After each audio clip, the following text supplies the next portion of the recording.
Finally reduce ಆವಾಗಲೇ ಗೊತ್ತಾಗಿತ್ತು.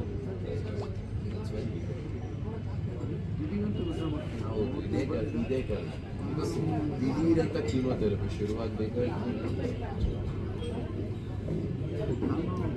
ಇಷ್ಟಾದ್ಮೇಲೆ ರಾಘವೇಂದ್ರ ರಾಜ್ಕುಮಾರ್ ಬಂದದ್ದು ಅಮ್ಮಂದರು ನಡುವೆ ಹೋಗಿ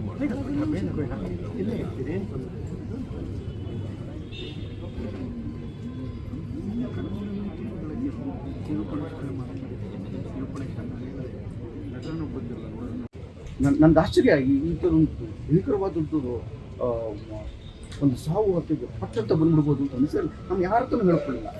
ಯಾರ ಹತ್ರ ಇವತ್ತವರೆಗೂ ನನಗೆ ಇವತ್ತಿನವರೆಗೂ ಅಪಹರಣ ಅಂದರೆ ಕನ್ನಡ ಜನತೆ ಜನಮಾನಸದಲ್ಲಿ ಹೇಗೆ ಒಂದು ಹಸನ್ಮುಖ ಇದೆ, ಹೇಗೆ ಚಂದವಾಗಿ ಮಾತಾಡೋ ರೂಪ ಮುಂದೆ ಬರುತ್ತೆ, ನಮಗೆ ಹಾಗೆ ಆಯಿತು.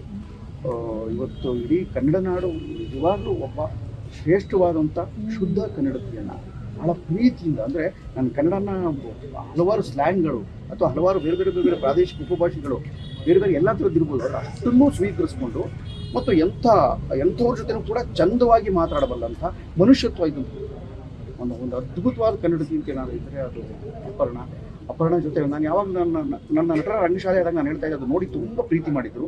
ನಿಮಗೆ ದುಡ್ಡು ಶಕ್ತಿ ಇದೆ ನನಗಿಂತ ಜಾಸ್ತಿ ಅಪರ್ಣ, ಯಾಕೆಂದರೆ ನೀವು ನಿಜವಾಗ್ಲೂ ಶಾಲೆ ತೆಗಿಬೇಕು. ನಿರೂಪಣಾ ಶಾಲೆ ಕನ್ನಡದಲ್ಲಿ ಯಾರೂ ಮಾಡಿಲ್ಲ, ನೀವು ಮಾಡಿದ್ರೆ ತುಂಬ ಉಪಯೋಗ ಆಗುತ್ತೆ. ಲಕ್ಷಾಂತರ ಜನ ಹುಡುಗರಿಗೆ ನಿರೂಪಣೆ ಮಾಡಬೇಕು ಅಂತ ಹೇಗೆ ನೀವು ಹೇಳ್ಕೊಡ್ಬೋದು.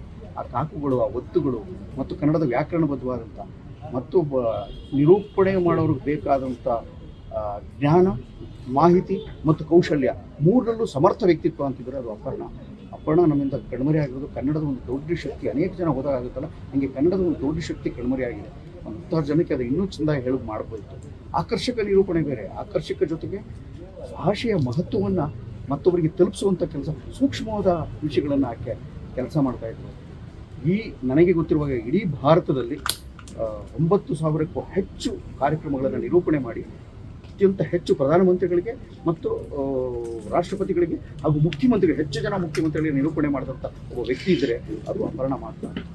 ಎಲ್ಲಿವರೆಗೂ ಕನ್ನಡವನ್ನು ಶುದ್ಧ ಹೃದಯದಿಂದ ಜನ ಪ್ರೀತಿಸ್ತಾರೆ ಅಲ್ಲಿವರೆಗೂ ಅಪರ್ಣ ನನ್ನ ಜೊತೆ ಇರ್ತಾರೆ ಅಂತ ನನಗೆ ಬಲವಾದ ನಂಬಿಕೆ. ನಮಸ್ಕಾರ.